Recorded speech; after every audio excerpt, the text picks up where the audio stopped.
Hi, everyone. Thanks for joining us.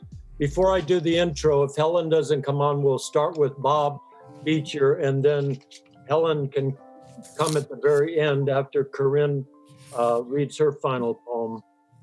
Wallace Stevens, 1879 to 1955, won the Pulitzer Prize for Poetry for his collected poems in 1955. We're going to read from Stevens' collected poems today. For my introduction, I will read a page from Wallace Stevens' journal. Sunday, August 10, 1902, so that makes him about 23. I've had a handsome day of it and am contented again. Left the house after breakfast and went by ferry and trolley to Hackensack over in Jersey. From H, I walked 5.5 miles on the Spring Valley Road, then 4 miles to Ridgewood, then another mile to Hoboken, and back towards town 7 miles more to Patterson, 17.5 in all. A good day's jaunt at this time of the year. Came from Patterson to Hoboken by trolley and then home. In the early part of the day, I saw some very respectable country, which, as usual, set me contemplating. I love to walk along with a slight wind playing in the trees about me and think over 1,001 odds and ends. Last night, I spent an hour in the dark transept of St. Patrick's Cathedral, where I go now and then in my more lonely moods. An old argument with me is that the true religious force in the world is not the church, but the world itself, the mysterious callings of nature and our responses. What incessant murmurs fill that ever-laboring, tireless church. But today in my walk, I thought that after all, there is no conflict of forces, but rather a contrast. In the cathedral, I felt one presence. On the highway, I felt another. Two different deities presented themselves, and though I have only cloudy visions of either, yet I now feel the distinction between them. The priest in me worshiped one God at one shrine, the poet another God at another shrine. The priest worshiped mercy and love, the poet beauty and might. In the shadows of the church, I could hear the prayers of men and women. In the shadows of the trees, nothing but man mingled with divinity. As I sat dreaming with the congregation, I felt how the glittering altar worked on my senses, stimulating and consoling them. And as I went tramping through the fields and woods, I beheld every leaf and blade of grass, revealing, or rather betokening, the invisible. The magnificent readers in order, a new order of appearance are Bob Beitcher, Corinne Conley, James Cushing, Phoebe MacAdams. Here's Bob Beitcher.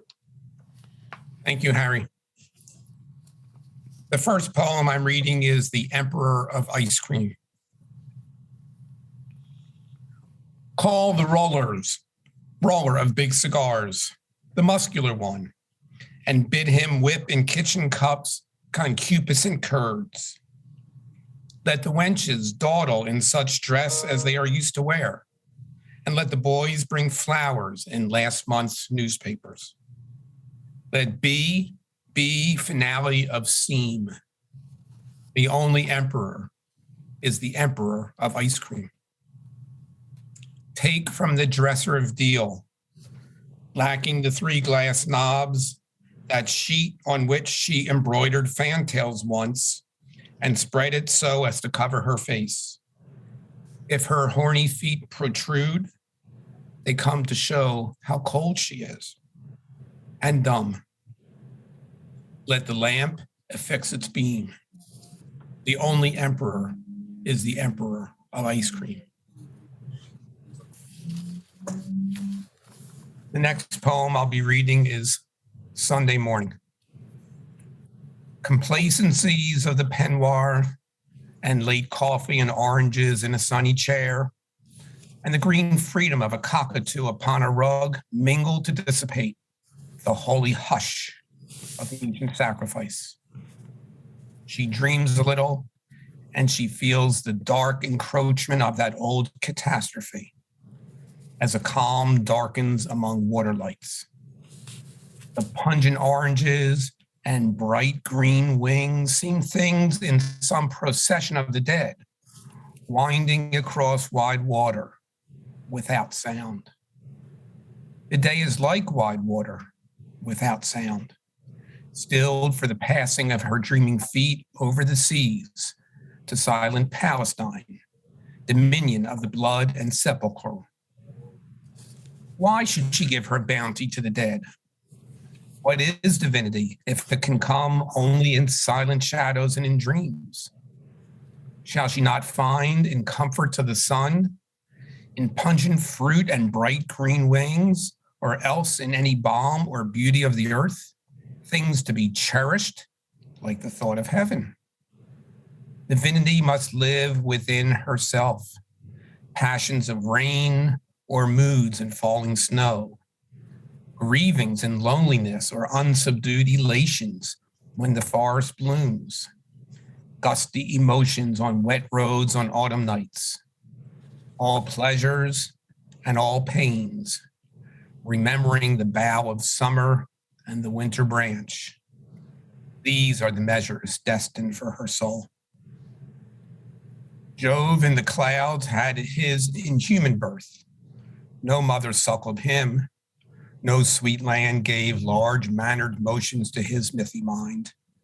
He moved among us as a muttering king, magnificent would move among his hinds, until our blood, commingling, virginal, with heaven, brought such requital to desire, the very hinds discerned it in a star. Shall our blood fail? Or shall it come to be the blood of paradise? And shall the earth seem all of paradise that we shall know? The sky will be much friendlier then than now, a part of labor and a part of pain, and next in glory to enduring love, not this dividing and indifferent blue. She says, I am content when wakened birds, before they fly, test the reality of misty fields by their sweet questionings. But when the birds are gone and their warm fields return no more, where then is paradise? There is not any haunt of prophecy, nor any old chimera of the grave, neither the golden underground nor isle melodious, where spirits gat them home, nor visionary south, nor cloudy palm remote on heaven's hill that has endured as April's green endures, or will endure like her remembrance of awakened birds, or her desire for June and evening tipped by the consummation of the swallow's wings. She says, but in contentment, I still feel the need of some imperishable bliss. Death is the mother of beauty. Hence, from her alone shall come fulfillment to our dreams and our desires. Although she strews the leaves of sure obliteration on our paths, the path sick sorrow took, the many paths where triumph rang its brassy phrase, or love whispered a little out of tenderness. She makes the willow shiver in the sun for maidens who were wont to sit and gaze upon the grass, relinquished to their feet. She causes boys to pile new plums and pears on disregarded plate. The maidens taste and stray impassioned in the littering leaves. Is there no change of death in paradise? Does ripe fruit never fall? Or do the boughs hang always heavy in that perfect sky, unchanging, yet so like our perishing earth, with rivers like our own that seek for seas they never find, the same receding shores that never touch with inarticulate pang? Why set the pear upon those river banks, or spice the shores with odors of the plum? Alas, that they should wear our colors there, the silken weavings of our afternoons, and pick the strings of our insipid lutes. Death is the mother of beauty, mystical, within whose burning bosom we devise our earthly mothers waiting sleeplessly.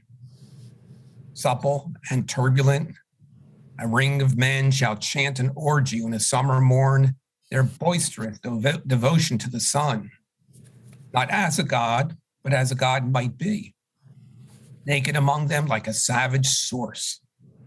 Their chant shall be a chant of paradise, out of their blood returning to the sky, and in their chant shall enter, voice by voice, the windy lake wherein their Lord delights, the trees like seraphim and echoing hills that choir among themselves long afterward.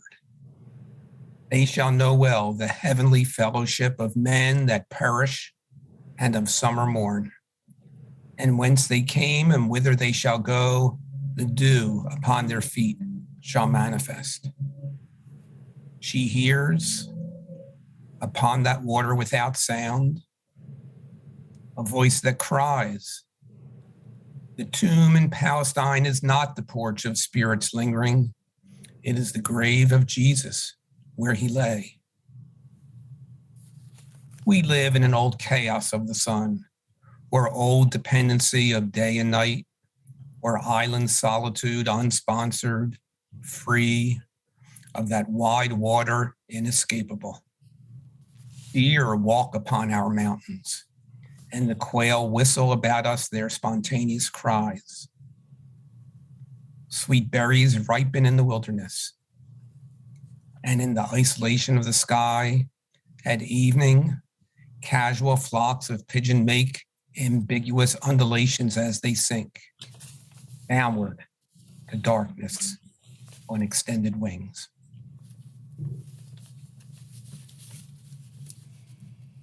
The idea of order at Key West. She sang beyond the genius of the sea. The water never formed to mind or voice, like a body, holy body, fluttering its empty sleeves. And yet its mimic motion made constant cry, caused constantly a cry that was not ours, although we understood, inhuman, of the veritable ocean. The sea was not a mask, no more was she.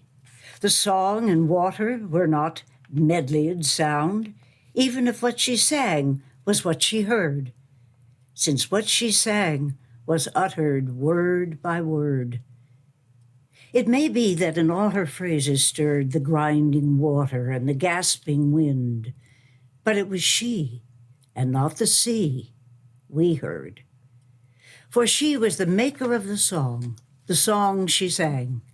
The ever-hooded, tragic, gestured sea was merely a place by which she walked to sing. Whose spirit is this, we said, because we knew it was the spirit that we sought, and knew that we should ask this often as she sang. If it was only the dark voice of the sea that rose, or even colored by many waves, if it was only the outer voice of sky and cloud, of the sunken coral water-walled, however clear, it would have been deep air, the heaving speech of air, a summer sound repeated in a summer without end, and sound alone. But it was more than that, more even than her voice and ours, among the meaningless plungings of water and the wind, theatrical distances, bronze shadows heaped on high horizons, mountainous atmospheres of sky and sea. It was her voice that made the sky acutest at its vanishing. She measured to the hour its solitude. She was the single artificer of the world in which she sang. And when she sang, the sea, whatever self it had, became the self that was her song, for she was the maker. Then we, as we beheld her striding there alone, knew that there never was a world for her, except the one she sang and singing made. Ramon Fernandez, tell me if you know why, when the singing ended and we turned toward the town, tell why the glassy lights, the lights in the fishing boats at the anchor there, as the night descended, tilting in the air, mastered the night and portioned out the sea, fixing in blazoned zones and fiery poles, arranging, deepening, enchanting night. Oh, blessed rage for order, pale Ramon, the maker's rage to order words of the sea, words of the fragrant portals, dimly starred, and of ourselves, and of our origins, in ghostlier demarcations, keener sounds. Of modern poetry. The poem of the mind in the act of finding what will suffice. It has not always had to find. The scene was set. It repeated what was in the script. Then the theater was changed to something else. Its past was a souvenir. It has to be living, to learn the speech of the place. It has to face the men of the time and to meet the women of the time. It has to think about war, and it has to find what will suffice. It has to construct a new stage.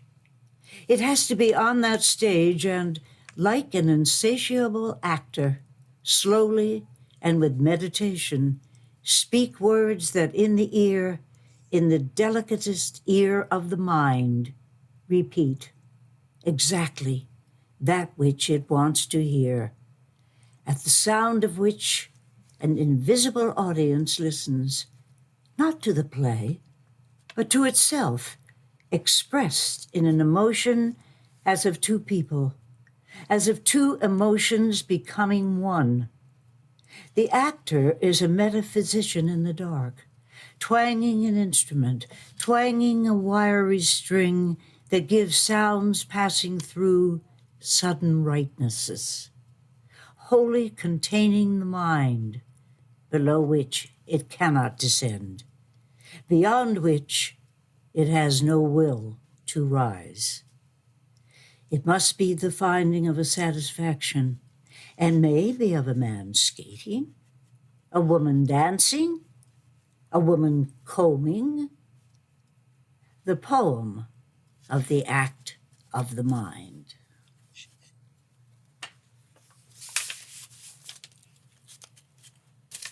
The well-dressed man with a beard.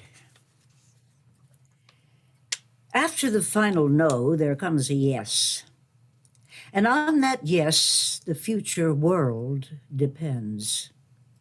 No was the night. Yes is this present sun.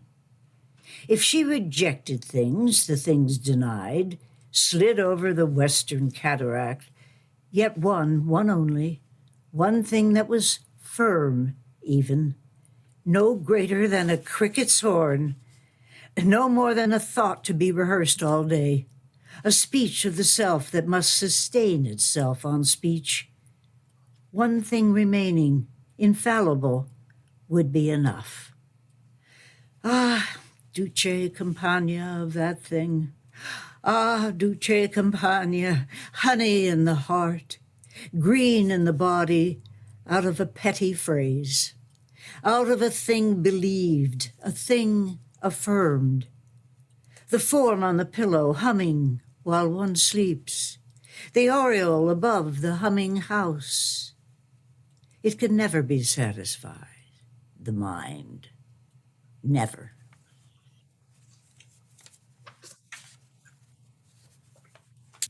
The Auroras of Autumn. I'll be reading parts 1 through 5. 1. This is where the serpent lives, the bodiless. His head is air. Beneath his tip at night, eyes open and fix on us in every sky? Or is this another wriggling out of the egg? Another image at the end of the cave?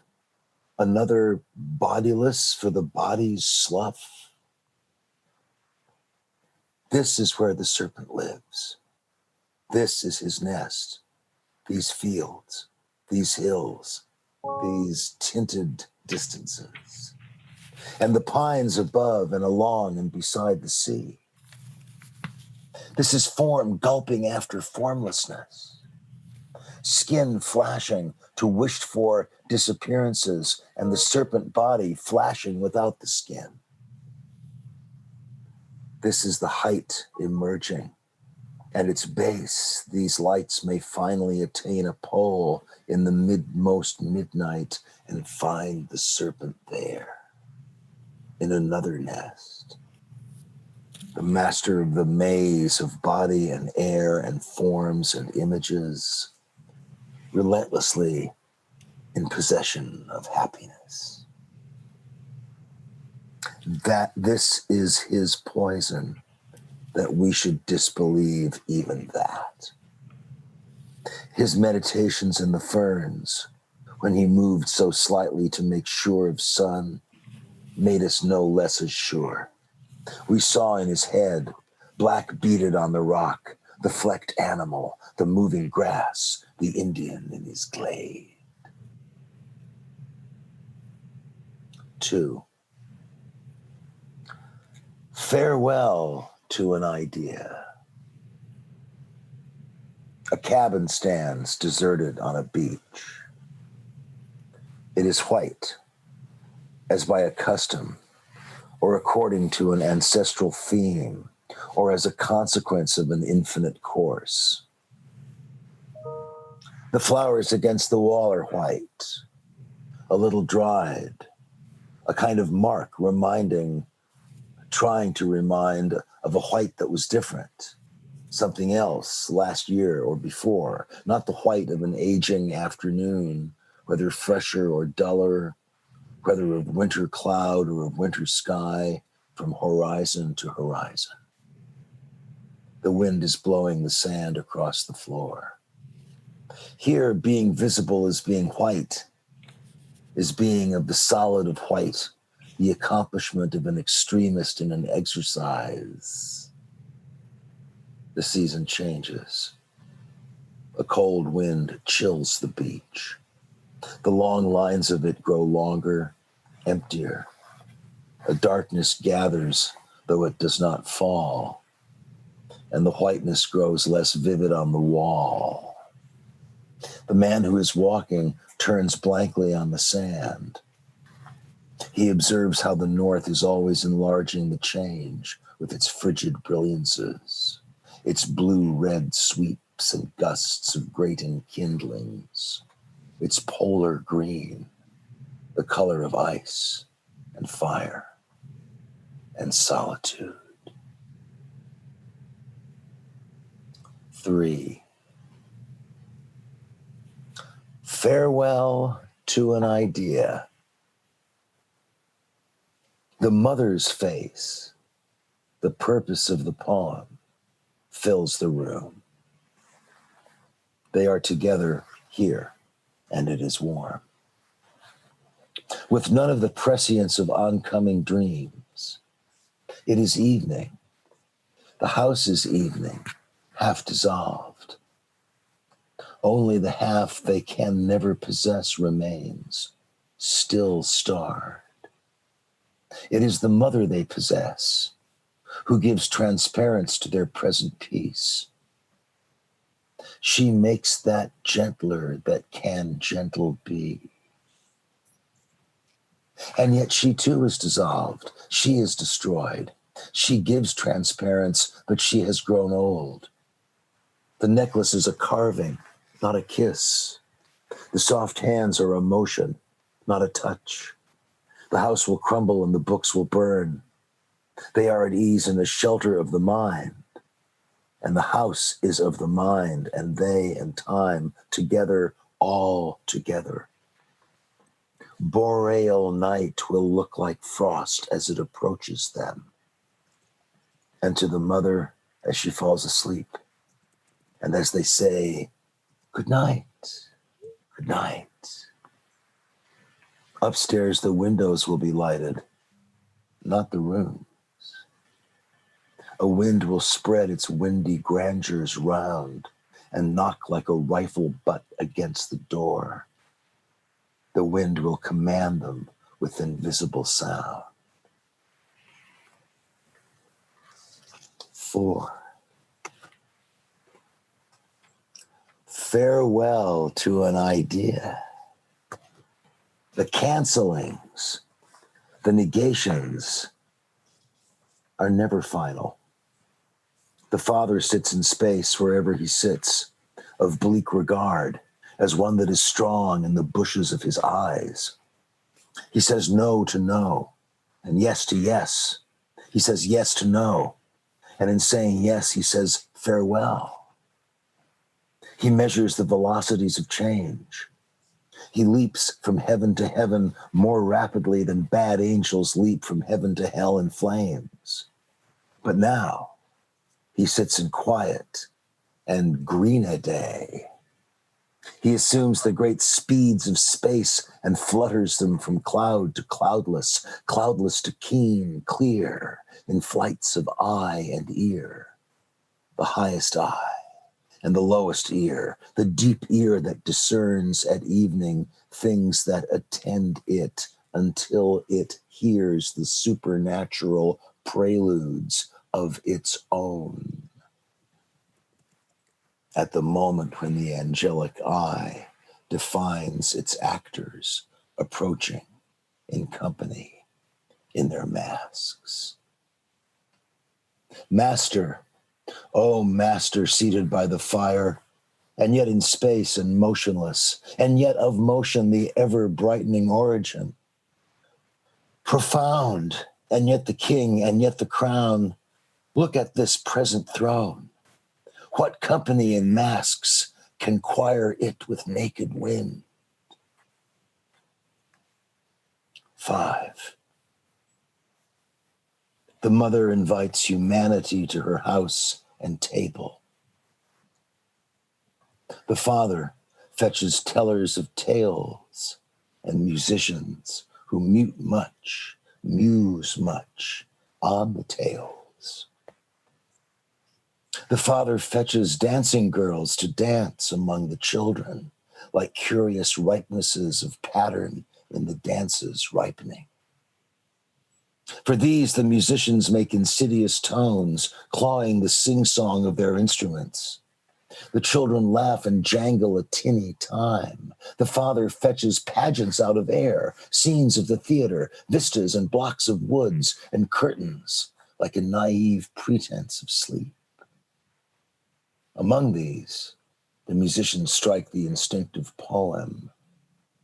The father fetches the unherded herds of barbarous tongue, slavered in panting halves of breath, obedient to his trumpet's touch. This, then, is Châtillon, or as you please.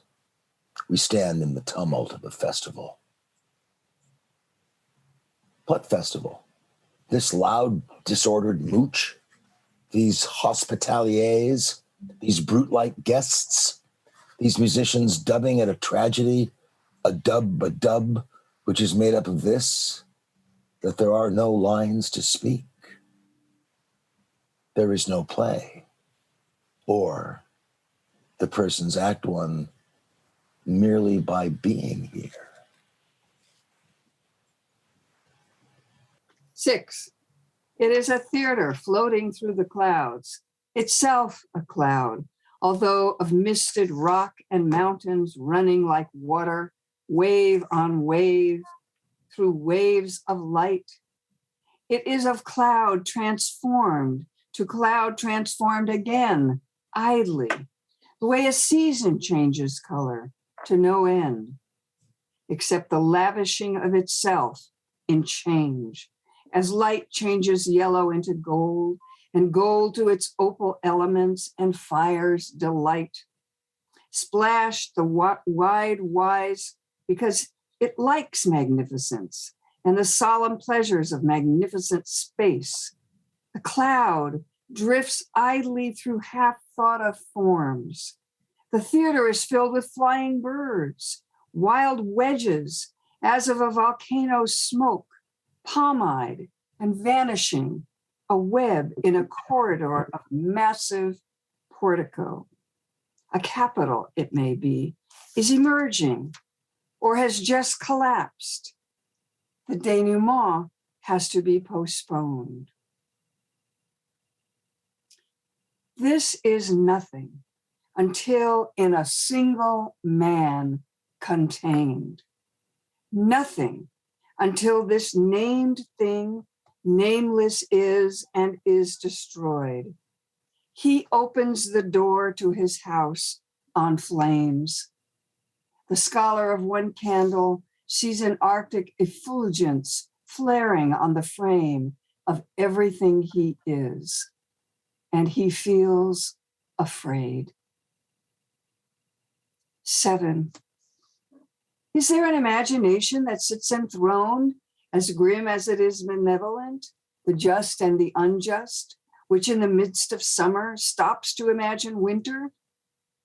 When the leaves are dead, does it take its place in the north and enfold itself, goat leaper, crystallized and luminous, sitting in highest night? And do these heavens adorn and proclaim it, the white creator of black, jetted by extinguishing, even of planets, as may be, even of earth, even of sight in snow, except as needed by way of majesty in the sky, as crown and diamond Kabbalah? It leaps through us, through all our heavens leaps, extinguishing our planets one by one, leaving of where we were and looked, of where we knew each other and of each other thought, a shivering residue, chilled and foregone, except for that crown and mystical Kabbalah. But it dare not leap by chance in its own dark. It must change from destiny to slight caprice. And thus its jetted tragedy, its steel and shape and mournful making, move to find what must unmake it. And at last, what can say, a flippant communication under the moon. 8. There may be always a time of innocence. There is never a place. Or if there is no time, if it is not a thing of time nor of place, existing in the idea of it alone, in the sense against calamity, it is not less real. For the oldest and coldest philosophy, there is, or may be, a time of innocence as pure principle. Its nature is its end, that it should be and yet not be a thing that pinches the pity of the pitiful man, like a book at evening, beautiful but untrue, like a book on rising, beautiful and true. It is a thing of ether that exists almost as predicate, but it exists, it exists. It is visible, it is. So then, these lights are not a spell of light, a saying out of a cloud, but innocence, an innocence of the earth, and no false sign or symbol of malice. That we partake thereof, lie down like children in this holiness, as if awake we lay in the quiet of sleep, as if the innocent mother sang in the dark of the room and on an accordion, half heard, created the time and the place in which we breathed. 9. And of each other thought in the idiom of the work, in the idiom of an innocent earth, not of the enigma of the guilty dream. We were as Danes in Denmark all day long and knew each other well, hale-hearted landsmen, for whom the outlandish was another day of the week, queerer than Sunday. We thought alike, and that made brothers of us in a home in which we fed on being brothers, fed and fattened as on a decorous honeycomb. This drama that we live, we lay sticky with sleep, this sense of the activity of fate, the rendezvous when she came alone, by her coming became a freedom of the two, an isolation which only two could share. Shall we be found hanging in the trees next spring? Of what disaster is this the imminence? Bare limbs, bare trees, and a wind as sharp as salt. The stars are putting on their glittering belts. They throw around their shoulders cloaks that flash like a great shadow's last embellishment. It may come tomorrow, in the simplest word, almost as part of innocence, almost as the tenderest and truest part. 10. An unhappy people in a happy world. Read, Rabbi, the phases of this difference. An unhappy people in an unhappy world. Here are too many mirrors for misery. A happy people in an unhappy world. It cannot be. There's nothing there to roll on the expressive tongue, the finding fang. A happy people in a happy world. Buffo, a ball, an opera, a bar. Turn back to where we were when we began. An unhappy people in a happy world. Now, solemnize the secret of syllables. Read to the congregation. For today and for tomorrow, this extremity, this contrivance of the specter of the spheres, contriving balance to contrive a whole, the vital, the never-failing genius, fulfilling his meditations, great and small. In these unhappy, he meditates a whole, the full of fortune and the full of fate. And if he lived all lives that he might know, in hall, Harridan, not hushful paradise, to a haggling of wind and weather by these lights, like a blaze of summer straw in winter's nick. This is Study of Images 1. It does no good to speak of the big blue bush of day. If the study of his images is the study of man, this image of Saturday, this Italian symbol, this southern landscape is like a waking, as in images we awake within the very object that we seek. Participants of its being, it is, we are. He is, we are. Ah, Bella, he is, we are, within the big blue bush and its vast shade. At evening and at night, it does no good. Stop at the terraces of mandolins, false, faded, and yet inextricably there. The pulse of the object, the heat of the body grown cold, or cooling in late leaves, not false except when the image itself is false, a mere desire. Not faded, if images are all we have, they can be no more faded than ourselves. The blood refreshes with its stale demands. Study of Images 2. The frequency of images of the moon is more or less. The pearly women that drop from heaven and float in air, like animals of ether, exceed the excelling witches whence they came. But Brown, the ice bear sleeping in ice month in his cave, remains dismissed without a dream, as if the center of images had its congenial mannequins, alert to please, beings of other beings manifold. The shadowless moon, wholly composed of shade, women with other lives in their live hair, rose, women as half fishes of salt, shine, as if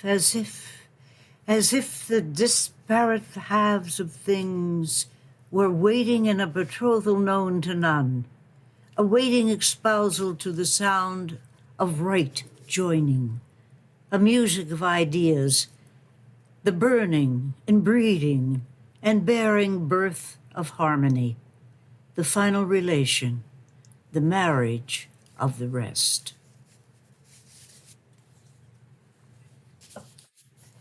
Final soliloquy of the interior paramour.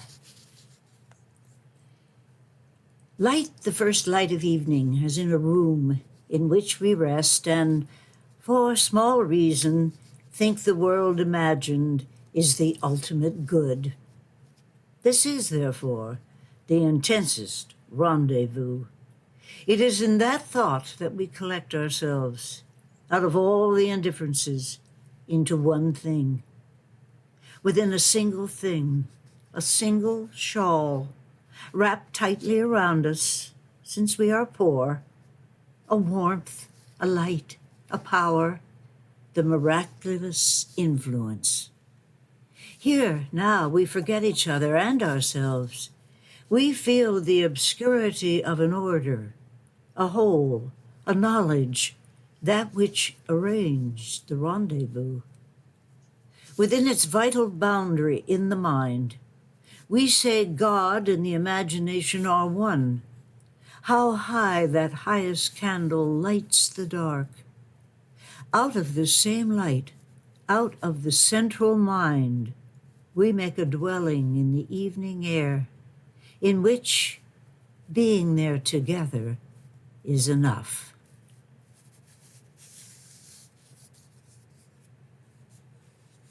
The monocle de mon oncle. Mother of heaven, Regina of the clouds, O scepter of the sun, crown of the moon, there is nothing, no, never nothing like the clashed edges of two words that kill. And so I mocked her in magnificent measure, or was it that I mocked myself alone? I wish that I might be a thinking stone. The sea of spurning thought foists up again the radiant bubble that she was, and then a deep uppouring from some saltier well within me bursts its watery syllable. 2. A red bird flies across the golden floor. It is a red bird that seeks out his choir among the choirs of wind and wet and wing. A torrent will fall from him when he finds. Shall I uncrumple this much crumpled thing?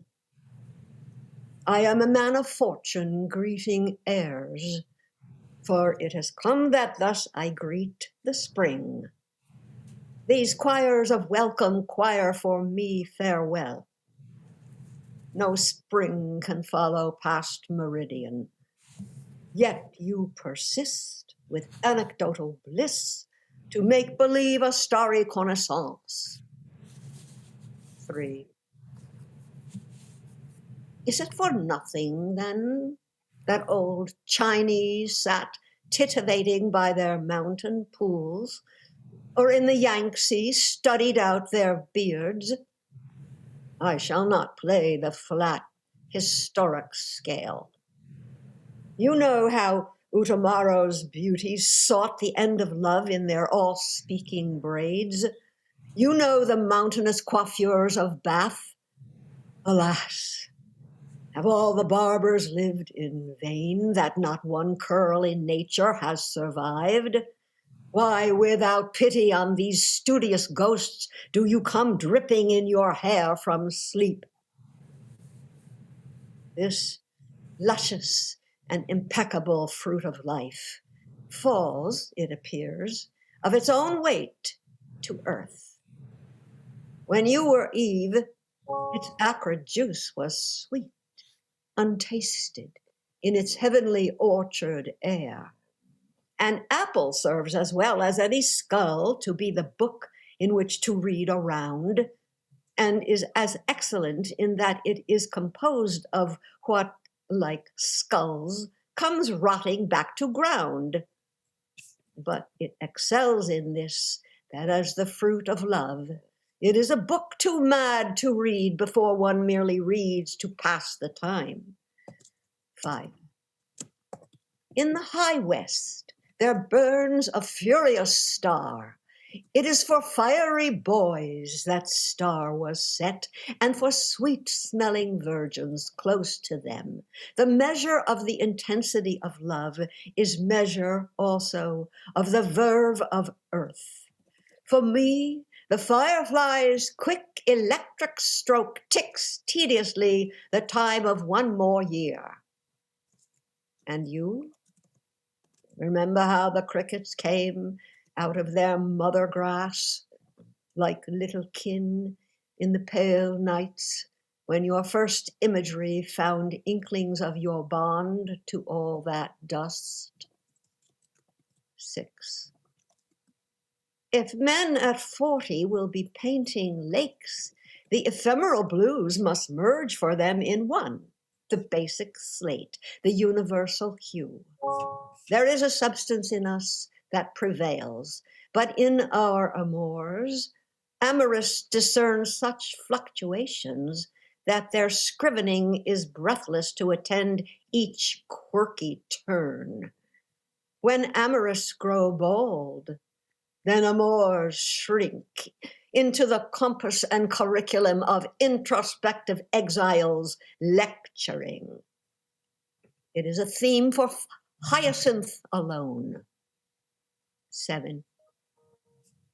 The mules that angels ride come slowly down the blazing passes from beyond the sun. Dissensions of their tinkling bells arrive. These muleteers are dainty of their way. Meantime, centurions guffaw and beat their shrilling tankards on the table boards. This parable, in sense, amounts to this. The honey of heaven may or may not come, but that of earth both comes and goes at once. Suppose these couriers brought amid their train a damsel heightened by eternal bloom. 7. Like a dull scholar, I behold in love an ancient aspect touching a new mind. It comes, it blooms, it bears its fruit and dies. This trivial trope reveals a way of truth. Our bloom is gone. We are the fruit thereof. 2 golden gourds distended on our vines into the autumn weather, splashed with frost, distorted by hail fatness, turned grotesque. We hang like warty squashes, streaked and rayed. The laughing sky will see the 2 of us washed into rinds by rotting winter rains. 9. In verses wild with motion, full of din, loudened by cries, by clashes quick and sure, as the deadly thought of men accomplishing their curious fates in war. Come, celebrate the faith of 40, ward of Cupido, most venerable heart. The lustiest conceit is not too lusty for your broadening. I quiz all sounds, all thoughts, all everything for the music and manner of the paladins to make oblation fit. Where shall I find bravura adequate to this great hymn? 10. The fops of fancy in their poems leave memorabilia of the mystic spouts spontaneously watering their gritty soils. I am a yeoman, as such fellows go. I know no magic trees, no balmy boughs, no silver ruddy gold vermilion fruits. But after all, I know a tree that bears a semblance to the thing I have in mind. It stands gigantic, with a certain tip, to which all birds come sometime in their time. But when they go, that tip still tips the tree. 11. If sex were all, then every trembling hand could make us squeak like dolls the wished-for words. But note the unconscionable treachery of fate that makes us weep, laugh, grunt, and groan, and shout doleful heroics, pinching gestures forth from madness or delight without regard to that first, foremost law. Anguishing hour. Last night we sat beside a pool of pink, clippered with lilies, scudding the bright chromes, keen to the point of starlight, while a frog boomed from his very belly odious chords.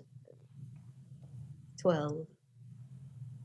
A blue pigeon it is that circles the blue sky, on sidelong wing, round and round and round. A white pigeon it is that flutters to the ground, grown tired of flight. Like a dark rabbi, I observed when young the nature of mankind. In lordly study, every day I found man proved a gobbet in my mincing world. Like a rose rabbi, later, I pursued and still pursue the origin and course of love. But until now, I never knew that fluttering things have so distinct a shade.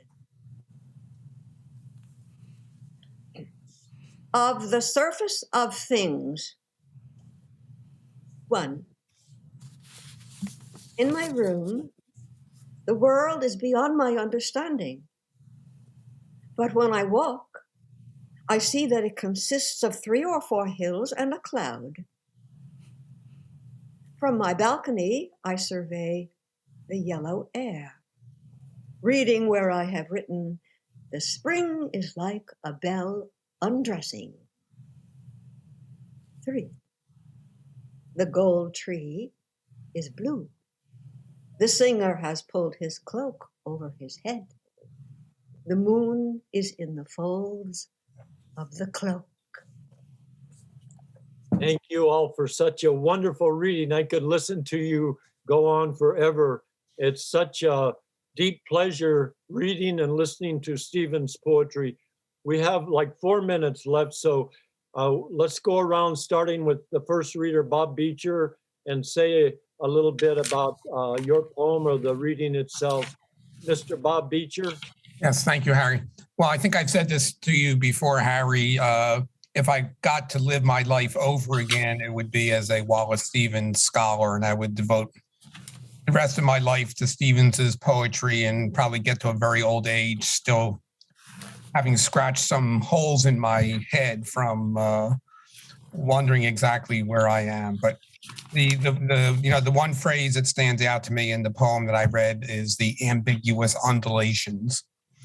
And that is really what Stevens is all about. It's just so packed with ambiguity and contrasting beliefs, and he never really quite lands, in my mind, on anything. They're just meditations that are pure meditation. They're not meant to have meaning. They're not meant to give direction. They're not meant to lead us to some amazing conclusion. They are meditations on the complexity and magic and ambiguity and mystery of the world.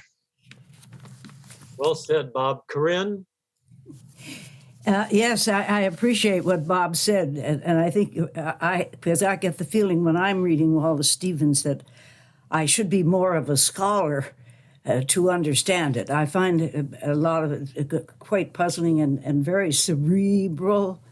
I must say, when I'm listening to it, and I did appreciate Helen's poem at the end, I thought it sounded like poetry to me. And yes, and it seemed, and I seemed to get into it quite a bit. It had a lot of feelings and things that I understood better. I'm frightened to say than what I was reading, although it's interesting for me to do it because I do puzzle over it, and I get such wonderful titles of poems. The Well-Dressed Man with a Beard. Mm-hmm. Who was this man? Where was? And you read it beautifully, Corinne. So I hope you don't think otherwise. It's strange. I had another one said about a paramour, which sounded like a wonderful title. But I couldn't connect it with any paramour that I knew of. But however, thank you, and I enjoyed. When I hear it read to me, I understand it better than when I'm trying to do it myself, I guess. Okay, sorry. Thanks, Corinne. Jim Cushing? Thank you. I read the first half of the Auroras of Autumn, and as I was doing so, I kept being reminded that Samuel Taylor Coleridge called William Wordsworth the true philosophical poet of his age. And I think that's true of Wallace Stevens in American Letters in the 20th century. That this is the truly philosophical poet of the age, and it is a philosophy that I think very clearly indicates that the imagination is constitutive of reality. And this is an idea that William Blake was also very familiar with. Yeah. So I think Stevens is in a very great and long tradition of humanism, and it's an honor to have my name associated with his. Very good. Thank you, Jim. Phoebe MacAdams? I love the line in what I wrote, which was the second half of the Auroras of Autumn. This is nothing until in a single man contained.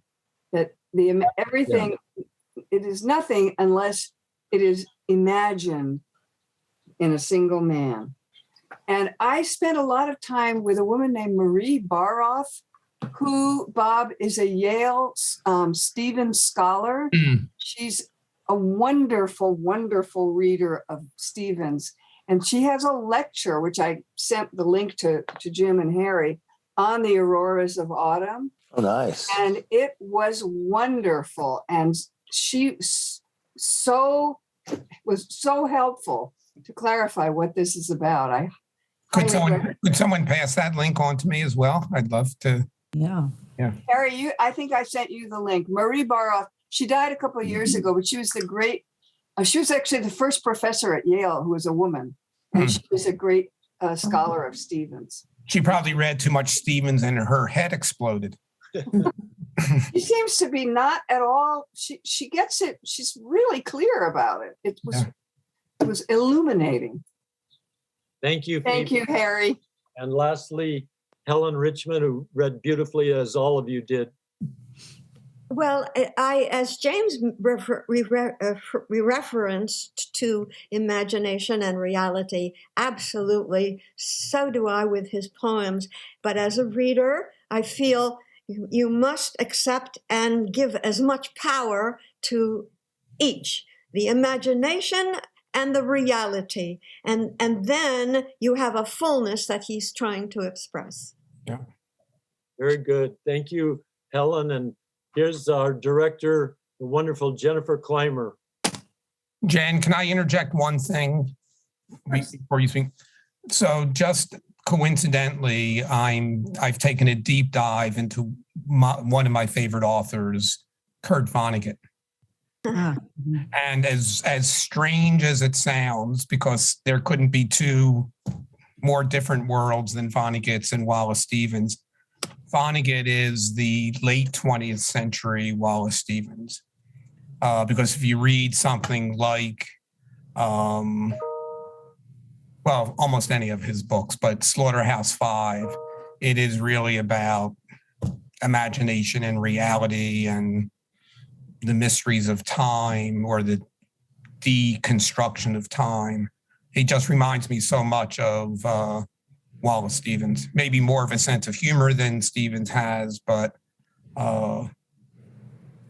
just some thought. Hey, let me interject one thing before Jennifer comes in. In the last poem that Corinne read, Final Soliloquy of the Interior Paramour, it ends with a sense of communion. Quote, "We make a dwelling in the evening air in which being together is enough." And I think that says it for me, for all of us right here in the here and now. And this existence that we have created right here, we have co-created this with the author and the director and her team.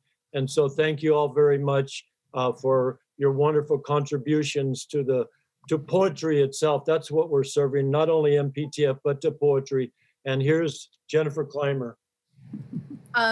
Before we go, let's, again, big round of applause to Harry. Thank you so much, Harry. Thank you, Harry. His 93rd episode of Harry's Poetry Hour. Tell us, you've got already next week, the week after, and the week after that, we're going to take a short little hiatus from the live show and re-air a poetry hour that John Towie had done. But tell us about next week. Next week, we are blessed to have the current poet laureate of LA, Lynn Thompson, come back to our show. And also the vibrant Pam Ward with her new book, reading from her new book. So those two, I love their poetry and they're wonderful poets. So thank you for asking me what's next, Jennifer. Of course. Then March 15th, we've got another live show. And then the week after that, we're going to have a re-airing of John Towie's celebration of Richard Wilbur's poetry. Wonderful. And it's appropriate that we talk about Richard Wilbur because, Harry, do you want to share what March 1st is in relation to that? Well, March 1st would have been his 101st birthday. He was born in 1921, the same year that MPTF was born. And so may his legacy of poetry continue, as may obviously all of us hope for and work for the legacy to continue for MPTF.